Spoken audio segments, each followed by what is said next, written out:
Welcome to University Place Presents. I'm Norman Gilliland.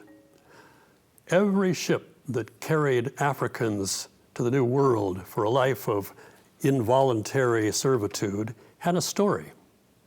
And if we look at the story of one of those ships, we'll quickly find ourselves tangled in a web of merchants and slave traders and seafarers.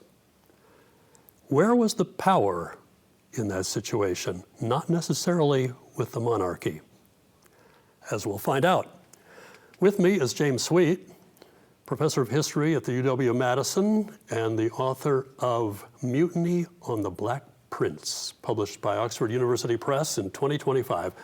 And welcome back to University Place Presents. Thanks for having me, Norm. It's great to be here. You start out by giving us a lot of background as to the world as it was in 1768, when the story of the Black Prince unfolds. And you start in Bristol, the English port where there was a burgeoning slave trade, merchants involved in this trade.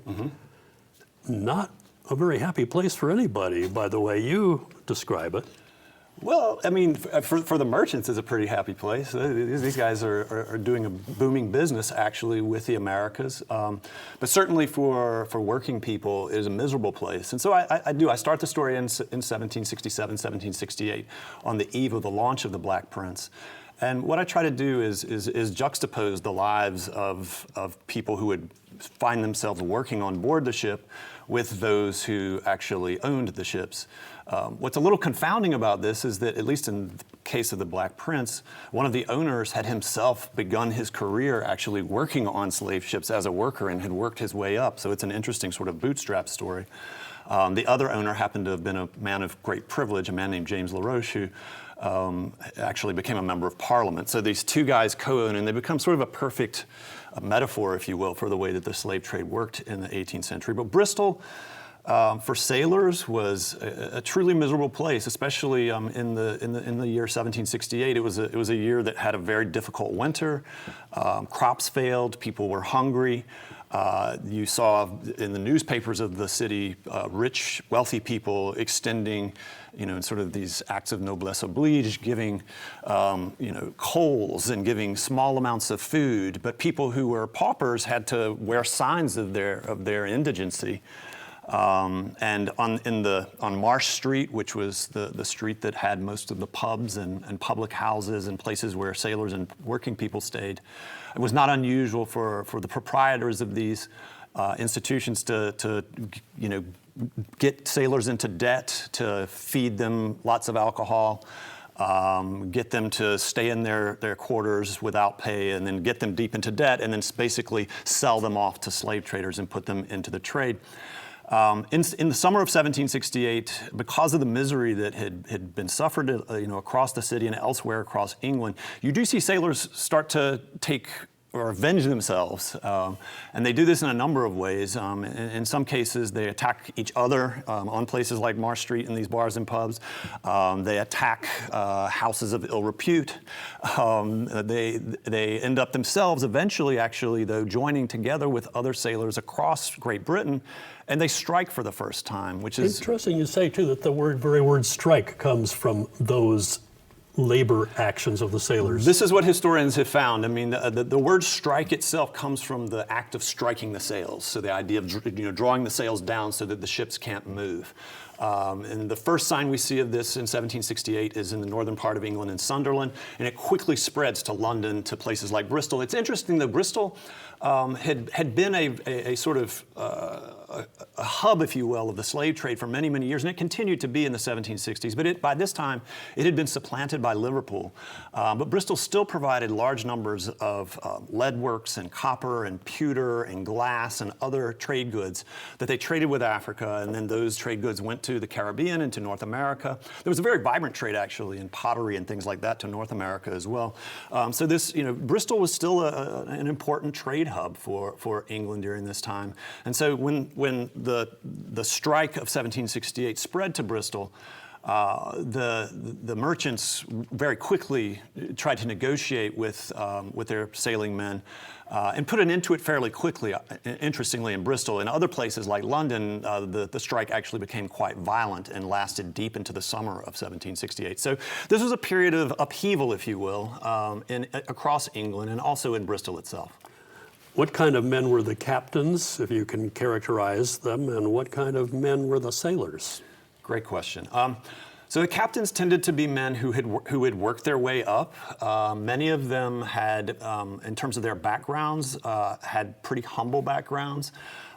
They came oftentimes from they'd either grown up in the sailing trades. Their fathers, for example, might have been men who worked on board ships, or they were in the ropeways, or they did a variety. They could have been coopers. They could have done just about anything actually that was involved in the trade. Others came from rural areas though, and joined the crews of ships and then worked their ways up from the times that they were young boys. And it's important to note that there are not a small number of young boys who were involved in shipping during this time, and they worked their ways up from the bottom up. In terms of the sailors themselves, the sailors, generally speaking, were working people. These were not jobs that people sought.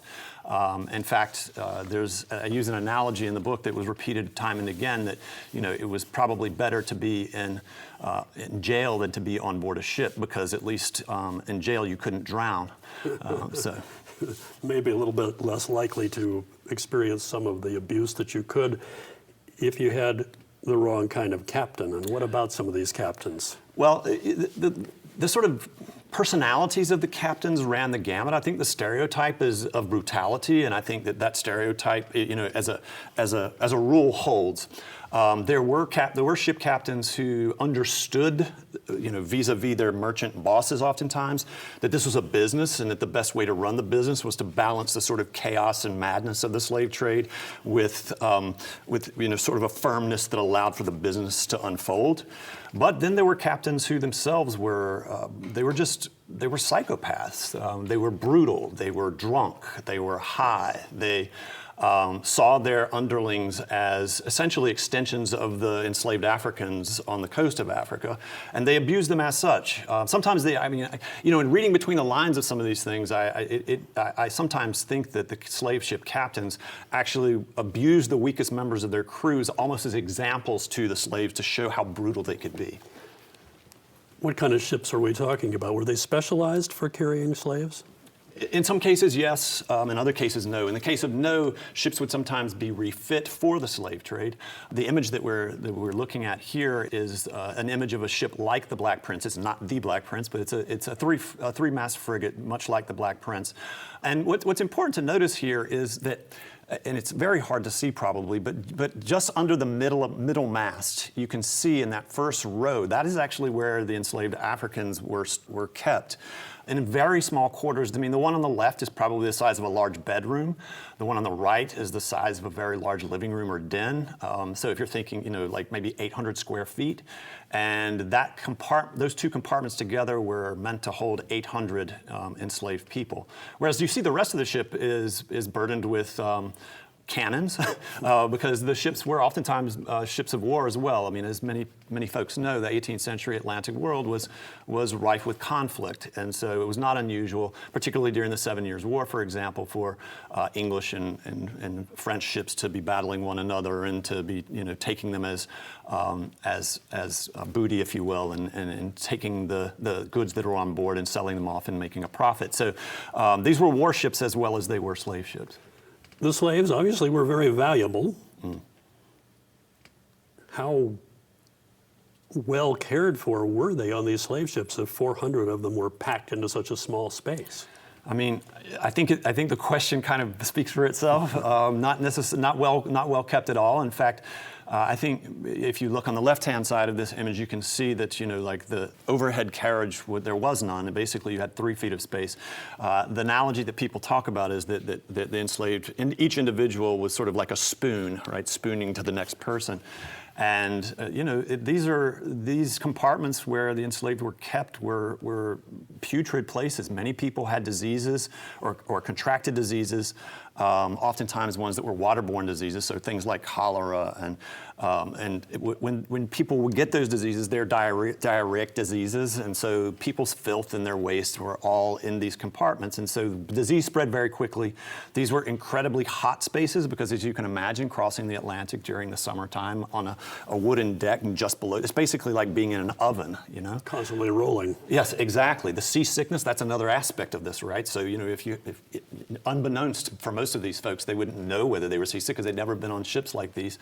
But, if you're seasick and you vomit, you throw up, then where does it go? You're sitting right next to the person. So you get in, I don't want to present too stark an image here, but stark, I think, is the right word. And so, yeah, the hold where the enslaved were kept was a very and it was a very separate place. The enslaved would come out usually once a day to have the hold cleaned by the crew. It was also an opportunity for them to get out and stretch, to eat, and so on. So, but this was the rhythm of the slave ship, was to keep them below decks, to try to protect the integrity of the individuals as best as possible.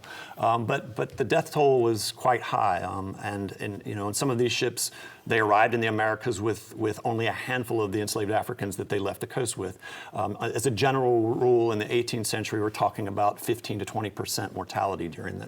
That sounds, to put it in crass terms, very inefficient. It is on some level, except that the profit margins were quite high. As a lot merchants in England like to think about it, the slave trade was a lottery.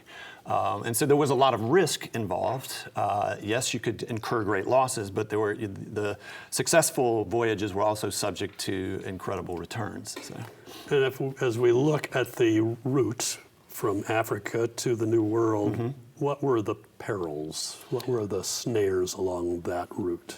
In the case of the Black Prince, the voyage of the Black Prince begins in December 1768, and the normal journey for this particular ship would have taken it from the port in Bristol, and it was on its way to a port called Old Calabar, which you can see on the map is what today is the Biafra region of Nigeria in West Africa.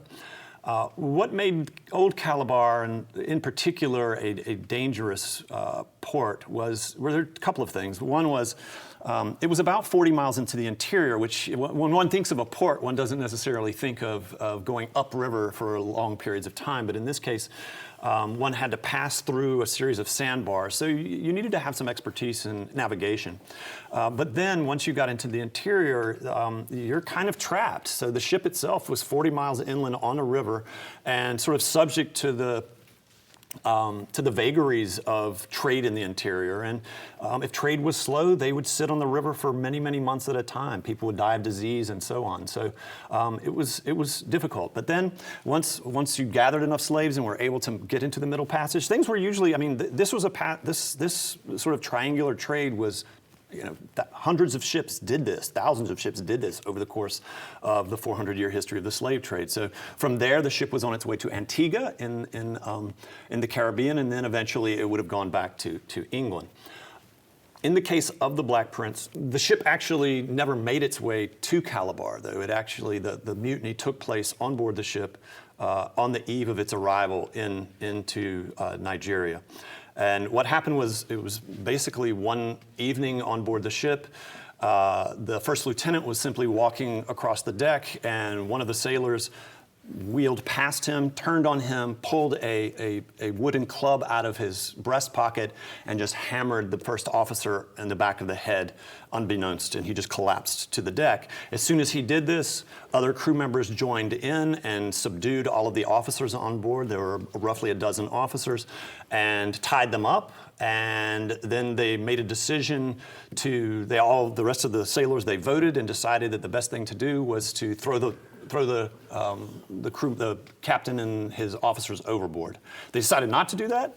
Instead, they put them in a longboat and just set them out to sea, where presumably they died. It was done occasionally. Although for Captain Bligh on the Bounty, he went 3,000 miles in that longboat and came back to wreak vengeance. And survived, exactly. So there are these stories of remarkable survival and the crew members would not have been unaware of those things. In some ways, the crew members were quite savvy because The crew was trying, or the captain was trying to negotiate with them. In fact, he asked to be put on land somewhere, wherever they wanted. He didn't care. He was like, just give us, some mercy. So they sort of negotiated. Instead of just throwing them overboard, he said, okay, we'll put you in the longboat. Well, you can say we're leaving it up to God to judge you. Precisely, and that's kind of the way they looked at it. That's exactly right. So once they're rid of the officers, they're in charge of the ship, and they're still on the African side of the Atlantic. So they vote amongst themselves to change the name of the ship from Black Prince to Liberty. This is, as I mentioned earlier, sort of in a revolutionary moment. Sure. Right before the American Revolution. Right before the American Revolution, also happening in the wake of this series of strikes by sailors in England. So there are free speech cases that are going on in England that are really agitating people. There's a lot going on. So the sailors' move to name the ship Liberty is, I think we could see it as part of a political ideology, right? But then they go into the captain's quarters. They take all of his clothes. They literally wear his clothes as an expression of sort of their newfound symbolism. power. Yeah. Symbolism, exactly. And then they voted to sail for Brazil. Now you may ask, why Brazil? I want to back up Sure, first, please, yeah. and ask a question. Well, two questions. One is, before we get to Old Calabar, was this a place of some particular dread then for sailors? Is that what precipitated the mutiny on the eve of their arrival there? Great question. There are a series of factors. This is a question that I was asking myself as I'm writing the book is, what's the motivation behind this mutiny? There were very few, and interestingly, there were very few crew mutinies during the era of the slave trade, particularly in the Anglophone world. Very few. And as a juxtaposition, there were quite a few mutinies of sailors on board British naval vessels, for example. So it's an interesting sort of, you would think It would be the other way. Yeah, it would be the other way, but that was not the case. And so, one does have to dig deep into what the motivations are of these sailors, beyond this sort of revolutionary consciousness that might be growing and their poor treatment generally. Another big factor, and it follows on your question, is that just less than a year prior, in 1767, in Calabar, British merchant, a man named Ambrose Lace, who was a slave trader from Liverpool, arrived into Old Calabar with several other ships, most of them from Bristol. And what they found there were two rival factions that were vying for control of the slave trade. These were like economically powerful groups. The sort of analogy I like to use is like they were sort of like mafia, groups. And basically the English sided with one of these rival factions against the other, and they brought them together to have what supposedly was a meeting to sort out their differences. And rather than see that meeting to its end, the British joined with one faction in attacking the other group. And eventually, in the warfare that followed, they killed, in that first 24 hours, they killed 300 of this group's traders and basically hijacked the trade. And what followed over the course of the next year and a half to 2 years was a virulent form of warfare that really spread to the entire Atlantic world. Any British, something on the course of like 6 or 7 ships that came in the aftermath in the first few months were attacked either onshore or offshore by some of these rival factions. In other words, British ships were not able to trade in the immediate aftermath in the untrammeled ways that they had before. So Calabar was a dangerous place for all sorts of reasons. And from the sailors' perspective, they didn't want to go there at this juncture.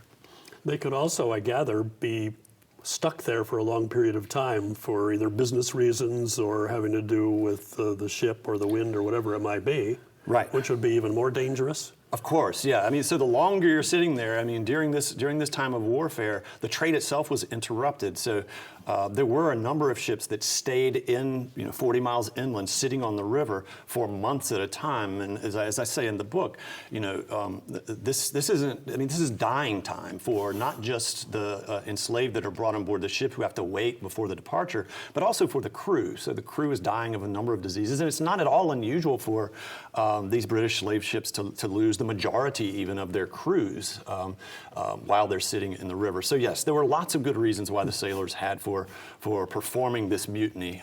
They sort of stacked up over the course of 1767 and 68. Before we pull out of Africa, though, Yeah, sure. I'm intrigued by the relationship between the British and those slave trading families or entities, they actually knew each other well. They corresponded and had, I suppose, some members in common even.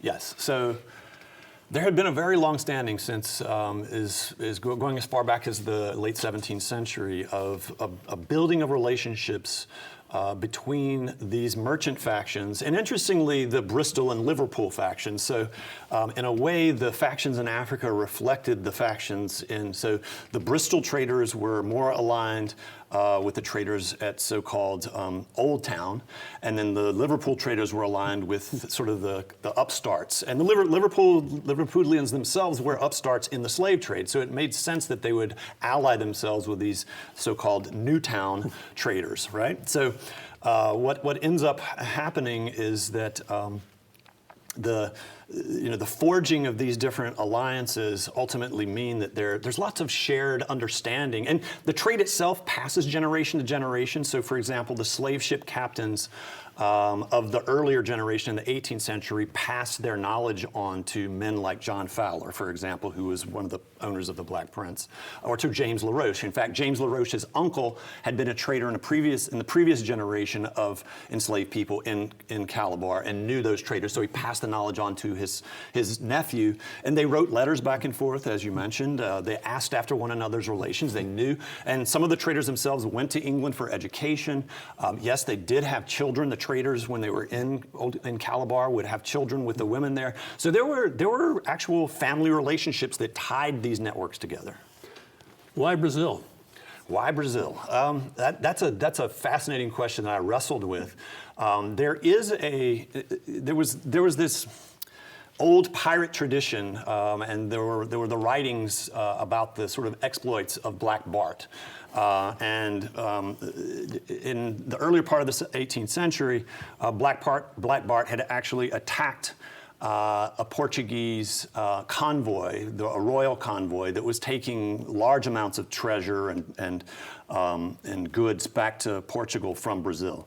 The idea was that the British could become fabulously wealthy, and that the Portuguese in Brazil were kind of lazy and feckless, and they were an easy target. So they're becoming pirates?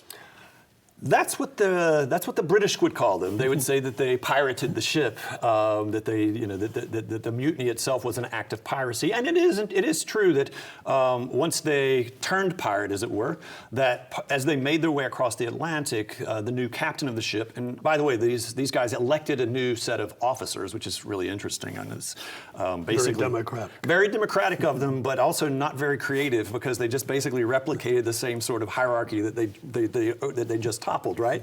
So, this is the source of what becomes some dispute among them. But before we get to that, the idea was to try to take over other ships as they crossed the Atlantic, and to pirate and to build wealth. They were not very successful at it. In the meantime, they don't have these 400 slaves on board anyway. No. So they have no source of wealth. They have to create their own if that's what they're going to do. And the idea is to go to Brazil and to try to see if they can make a go of it there. And they arrive on the coast of Brazil, in a place called Ceará, in the northern part of Brazil, just sort of in the equatorial regions. And there they posture as the old captain and officers. And they need a translator. So in negotiations with the Portuguese, they find that, because the vast majority of them are Brits, they're English, Scots, Irish. There are a few other Europeans. They're Danes. There's one mixed-race mulatto man. And then there's this individual, a man named Philip Thompson, who is described as a black man, a man from Africa. And it turns out that Philip Thompson is actually a man from a little island called Annobon in the equatorial regions of Africa. And Thompson is the key to the crew's survival while they're in the northern part of Brazil, in Ceará. So Thompson understands Portuguese marginally. In Annobon, they speak a language that's called it's Fadambu, which is basically that's a sort of shortened creolized version of Faladambu. It's basically the language of Annobon is basically what it's sort of a shortened version of that. So he understands fragmentary Portuguese, and he negotiates with the Brazilians and the Portuguese Brazilians to fit the ship. He tells them that the ship has been caught in a storm, that they need provisions, they need water, they need wood. And so the Brazilians bring those things for them, and he's the key to their survival there. While he's there, he actually gives his testimony along with 8 or 9 others of the sailors on board who had committed the mutiny. Just to remind you, they performed this mutiny. And he signs his name beautifully here, as you can see, Philip Thompson, once he's actually given his deposition. So this was a man who was born and raised in this tiny island off the west coast of Africa. He was probably involved in the slave trade himself and jumped on board a British vessel, probably in the slave trade, eventually goes back to England, learns English, learns how to read and write, and then succeeds in becoming a crew member on one of these British ships. It's a remarkable sort of micro story inside the larger story of this mutiny. When they're over here in Brazil, who's deposing them? So it's the Portuguese governor and his officials. So they're soldiers and they're colonial government officials of the Portuguese. So you can't just like beach a ship on the coast of Brazil and no then questions run asked? roughshod. No, not at all. In fact, there were protocols that the Portuguese crown required of any ship that arrived. And in fact, this was not uncommon. There were ships that came from the Spanish, from the Dutch, from the French that would wash up on northeastern Brazilian shores fairly commonly, actually, because storms threw them there, or because they get caught in what sailors call the doldrums in the equatorial regions, and they just sort of labor until they land in northeast Brazil. So there were a set of protocols to make sure, A, that these foreign ships would not, that they weren't hostile, and B, that they wouldn't engage in illegal trade while they were there. So that was... What, however, did the English think about all this then? Here you have this mutiny on an English ship. It's hijacked all the way to Brazil. They find out about it. They've been known to have a very long arm of the law. Right. So one little wrinkle before we leave Brazil, when they're in Brazil, the crew itself disintegrates into this kind of violent mob. And when that happens, there is a group that's on board the ship at anchor in the bay at Fortaleza, and they cut the line to the anchor, they fire cannon shot into Brazil, and they leave behind 11 men. So by this time, the Black Prince is a very depleted crew of sailors who are not very adept at sailing. And they find their way into the Caribbean, and so they've left behind 11 guys in Brazil now. And they go into the Caribbean. They lose other crew members there. They land at a place called Crab Island, which today is Vieques, which is part of Puerto Rico. They left like 10 men there, and eventually the ship wrecks actually on the coast of Hispaniola, the southern coast of Hispaniola, basically at the border of what today is the Dominican Republic and Haiti. As soon as that happens, the remaining members on board the ship, they scatter all across the Atlantic world. And it's only some months later, well, before that, there's a Jamaican ship that actually finds the remains of the Black Prince on the shoals. In other words, the ship, by this time, it had fallen apart on the rocks of southern Hispaniola. And these Jamaicans, British Jamaicans, land and try to sift through the wreckage, and all they find is a diary from a man who claimed he was a doctor on board the ship. But he names the ship the Black Prince. And so that news is then spread back to England. At about the same time, the men who had been left behind in Brazil arrive in Portugal, and one of them goes to the British consul and explains what happened on board the ship with the mutiny. Was this kind of proactive way of avoiding prosecution? That was the idea, that he was seeking a royal pardon in order to sort of spill his guts and tell the story of his comrades, some of whom were even with him still. So there were 5 men who went to Portugal, to Lisbon, and one of them was a guy who sort of sold out his comrades. So by this time, the owners back in Bristol come to the news of what happened with their ship, and they spare no expense in trying to find the mutineers. When this public warrant that you see up here is one example of one of the ways in which they did this. They sent this exact same warrant out across the English-speaking world. So this same notice that explains or describes the mutiny and then names each of the figures who was involved in it and where they were last seen. It has their names, a physical description of them, their rough ages, and where they were last seen.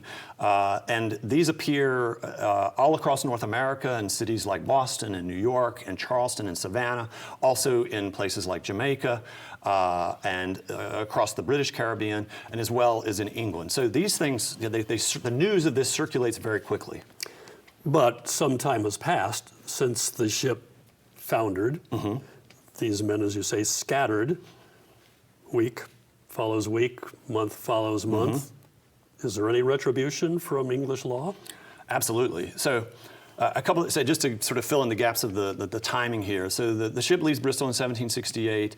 The wreck is found in Hispaniola by the Jamaicans in April of 1769. But it's really not until the summer of 1769 that and this is an illustration of news moves very slowly. It's not like our day where everything moves instantaneously. So like, oh, by the way. Yeah, exactly. It moves very slowly. It's just grinding, right? So, but that being said, the owners still were able to, through the newspapers and, because they were able to get the surveillance powers of the crown as well as just everyday people, they were able to round up these individuals from the different parts that they had run to in places like Boston and places like New York and places like Hispaniola and even as far as South America. So, and even one other one was in Africa. So they're bringing them all back to England? They're bringing them back. And this is a moment, Norman, that a lot of people don't understand. I mean, they think of this period in this, in the late 18th century as a period of revolutionary change. And while that's absolutely true politically and, ideologically, there is this, what I call sort of a shadow revolution that accompanies this. England executed more people between the American Revolution and the French Revolution than at any other time in its history. Just in the course of 20 years. Exactly. And the reason for this is because they put new laws on the books that made crimes against property punishable by death. So there were hundreds and hundreds of men who were hung because of simple, what I would call simple crimes, like larceny, crimes even against property like blowing up bridges, for example, or ruining a road, or and ships obviously factored into this. So stealing a ship was considered, it was a capital crime. It wasn't, and interestingly, the men who were eventually prosecuted, there were two who were hung as a result of what happened on the Black Prince, and they were hung not because of the murders that occurred on board the ship, but rather because they stole John Fowler's ship. Property was more important than the human lives. Property was more important than human lives. Was there a lobby of some kind in England that put the pressure on the Parliament to change these laws so that property crimes were capital crimes? Yeah, so this is merchant pressure coming to bear in this revolutionary period, and it manifested itself in a variety of ways. I look particularly through the prism of the owners of the Black Prince, and particularly through John Fowler, who, as I mentioned earlier, himself had worked his way up on a slave ship, so he knew intimately how these things worked. But once he became a wealthy merchant, even at the local level, he lobbies his city council to put up street lamps to protect his interests because people are robbing his stores along the port in Bristol. He leans on the Crown in order to put forth these warrants for the arrests. There are communications between the Secretary of State and governors all up and down the North American coast and in the Caribbean about the sightings of particular individuals. So there's a surveillance aspect to this. There is the emergence in London, for example, of the Bow Street Runners, which is sort of the precursor to investigative policing. And John Fowler takes advantage of this. He goes to London. He swears out a warrant against all these mutineers, and some of them have been cited in London. So he goes to Fielder, who is the founder of the Bow Street Runners, offers a reward, and there's another warrant that's put out that actually tries to find one of the mutineers and lists his mother's address in the newspaper to try to find him. Yes, exactly. So there were all sorts of ways. And then with the men who were left over in Portugal, this eventually evolved into a diplomatic dispute that ran on for 8 years after the Black Prince wrecked, all the way until 1770. So through the American Revolution. As a matter of extradition or what? As a matter of extradition, exactly. So the Portuguese initially wanted to, once they learned that these were pirates, they wanted to prosecute them for what they perceived to be crimes against Portugal. In other words, the men who fired cannon shot into Brazil, they were conflating these things, not realizing that they were different people, right? But once they came to the realization of what had happened, they withdrew their attempts to prosecute, but they would not extradite. Rather, they insisted that these British subjects be tried before what was called, there was basically a British arm of the Portuguese judicial system that operated there. This was called a British judge conservator.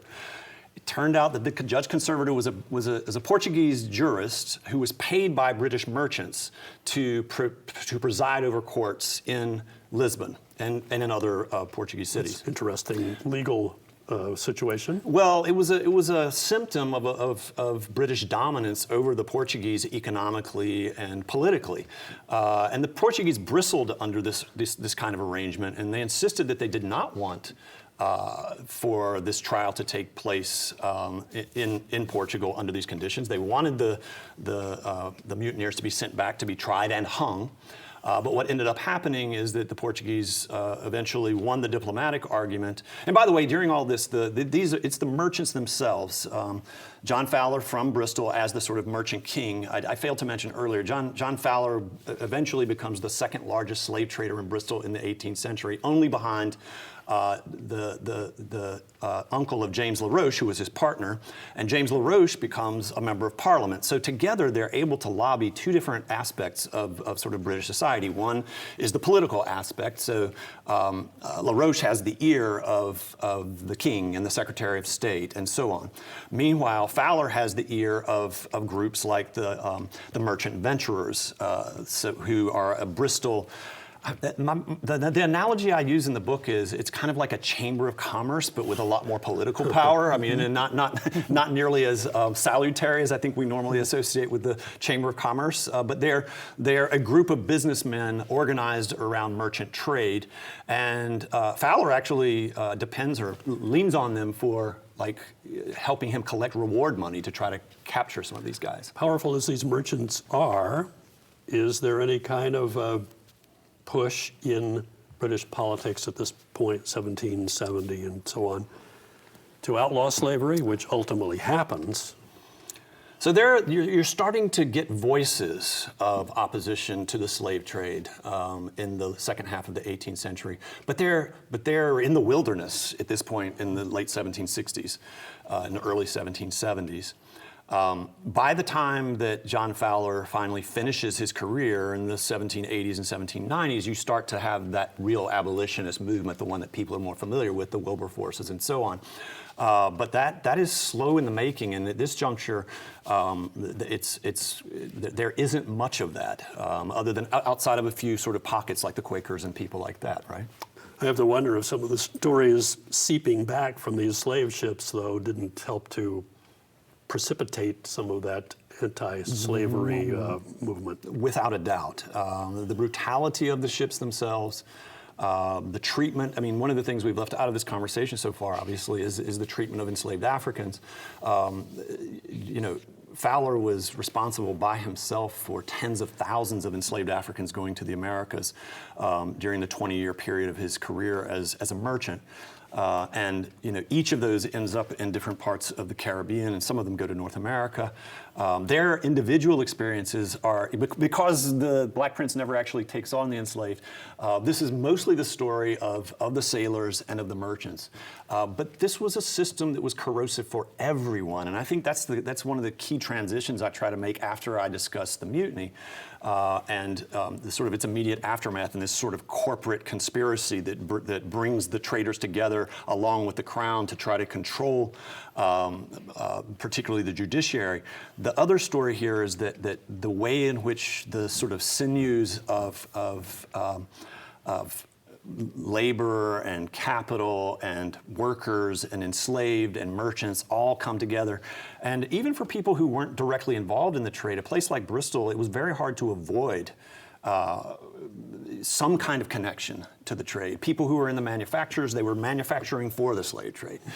People who were in manual labor were doing the manual labor. If you were making ropes, you were making them for ships that were going to be involved in it. It goes on and compounds. If you were a banker, you were providing loans. If you were an insurer, so it goes like... Everybody was complicit. Everybody was complicit on some level. I mean, it's hard to avoid it.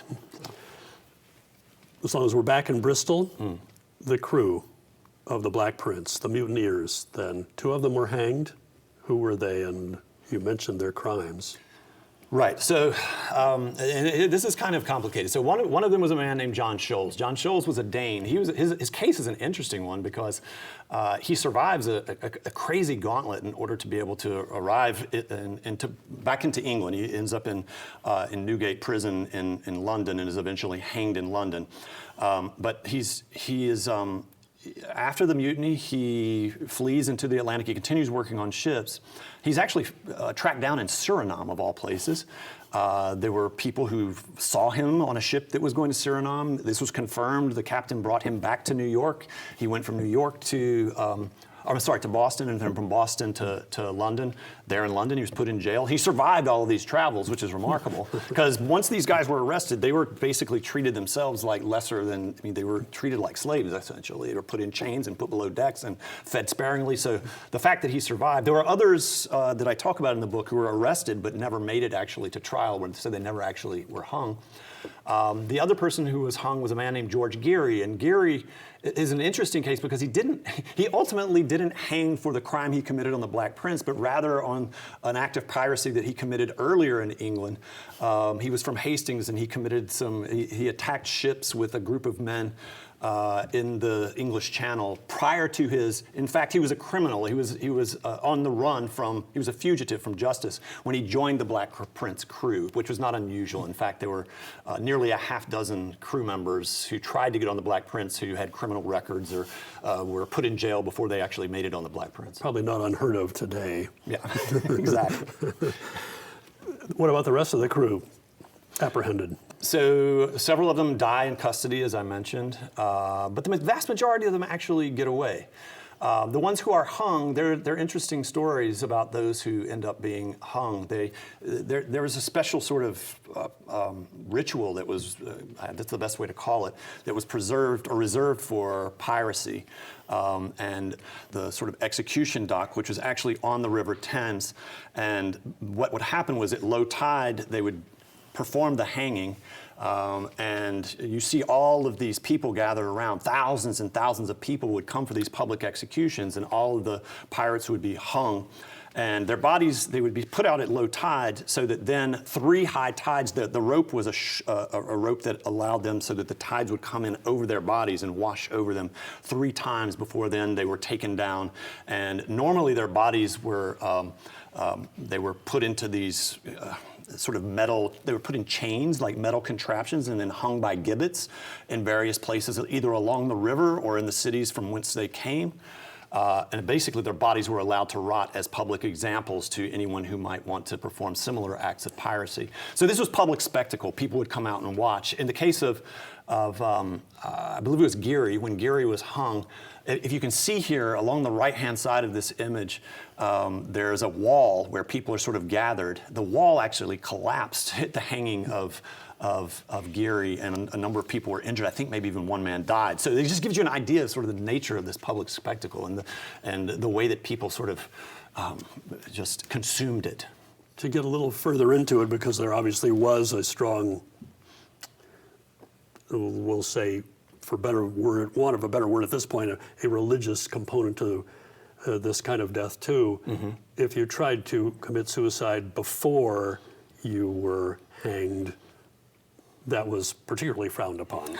Yes. So I talk about a case, an earlier case of a sailor on board a ship of John Fowler's, interestingly, where there was, Fowler was unusual because, as I mentioned earlier, there were very few mutinies on board slave ships, but he had at least 2 ships where this happened. In the earlier one, the man who was directly like the ringleader of this mutiny ends up in New York.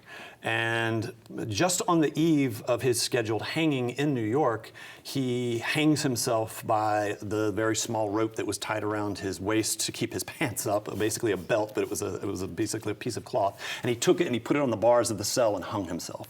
So the evening before he was meant to be hung in the morning, British soldiers arrive at the cell. They find him, and there was a peculiar burial that was preserved for people who committed suicide, who were felons, and that was they were buried in a pauper's grave somewhere, and they had a stake put through their like their bodies put down, and a stake is put through their chest.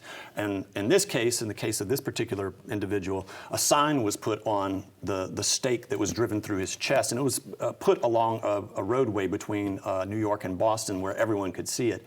And the sign basically read, beware of becoming a pirate or a highwayman. You can't commit crimes, against property, or this is what will happen to you.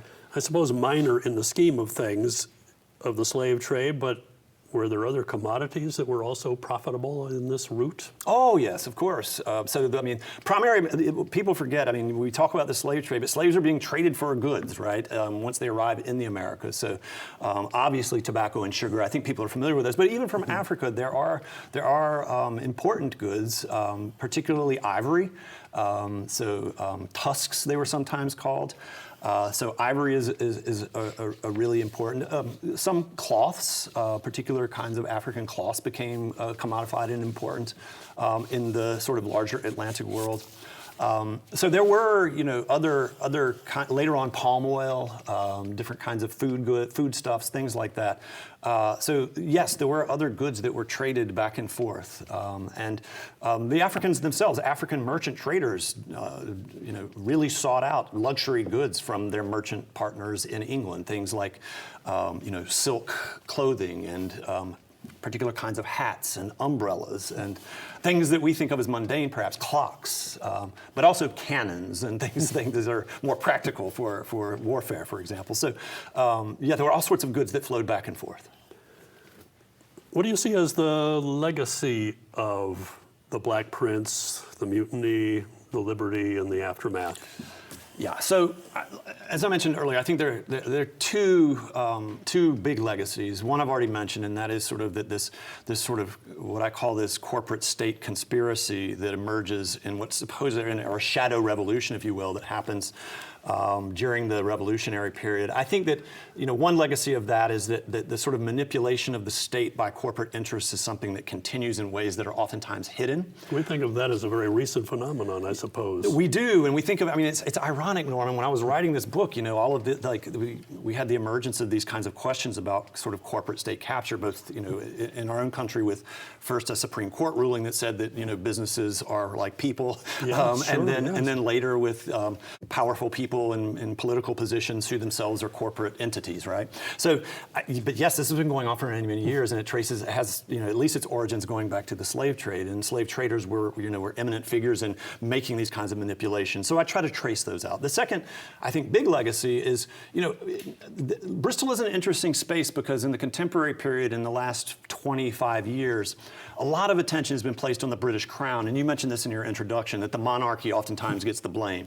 And figures who are attached to the monarchy. One of them is a man named Edward Colston, who we'll talk about in just a second. But the sort of focus on the monarchy, the focus on figures like Colston, I think has drawn attention away from everyday figures like John Fowler, who nobody really knew much about until recently.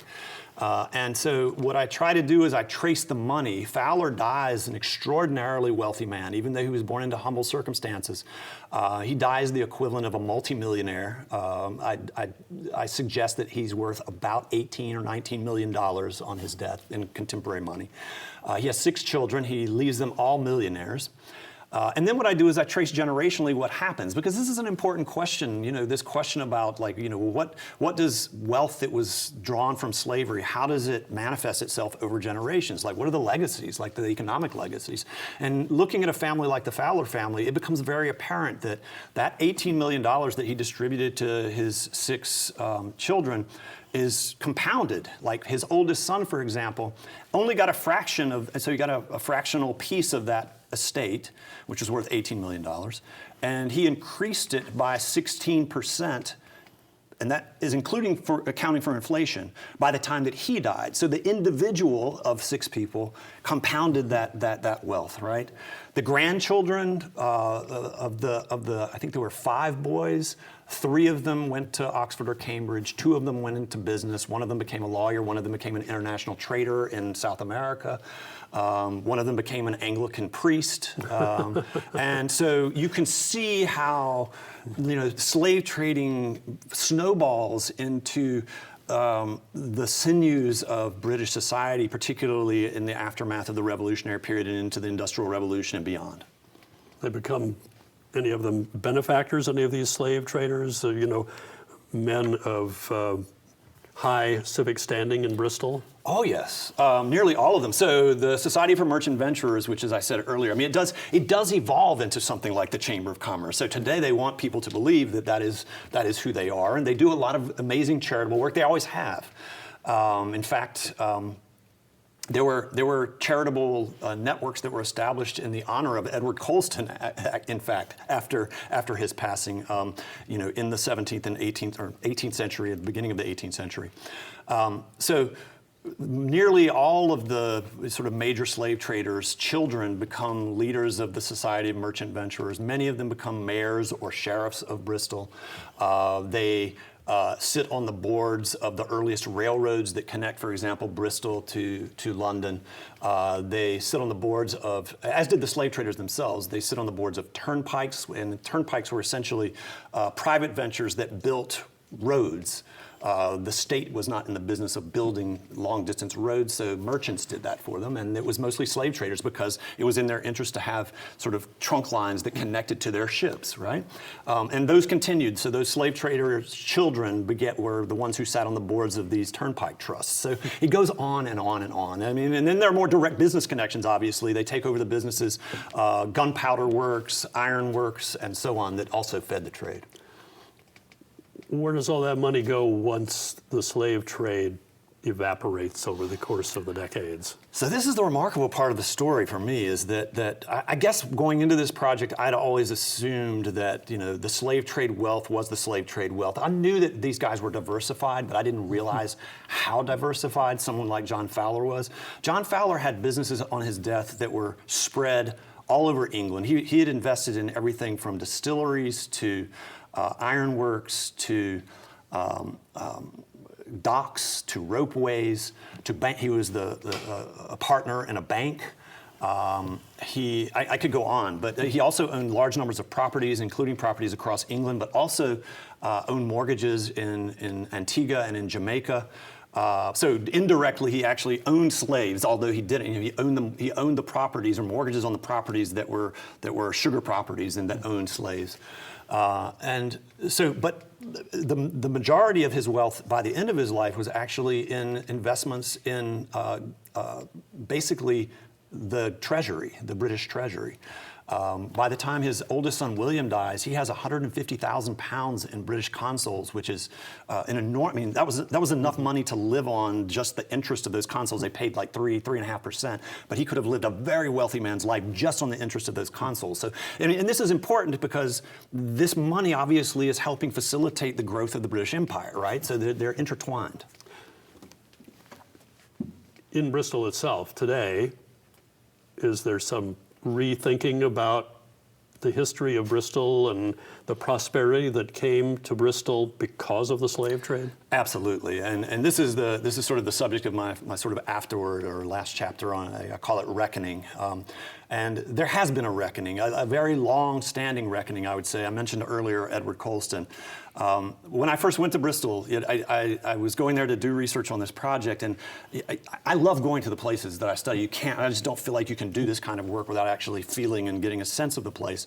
And it was a very schizophrenic place. On the one hand, I, as like a history, sort of nut and somebody who is like going there to do this particular kind of research, was always on the lookout for some sort of traces of the sort of African past and African slaving in Bristol. And it's really hard to find. It's a beautiful city that's laid out on this, this river.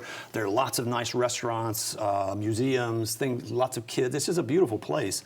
But it has this, unseemly underbelly, and the most prominent projection of that was this very large statue in the center of the city of Edward Colston. Colston had very strong ties to the British monarchy. He was an officer in the Royal Africa Company in the 17th century. And that statue was erected of him in the early part of the 20th century by people who saw him as, a visionary and a good man and a charitable man.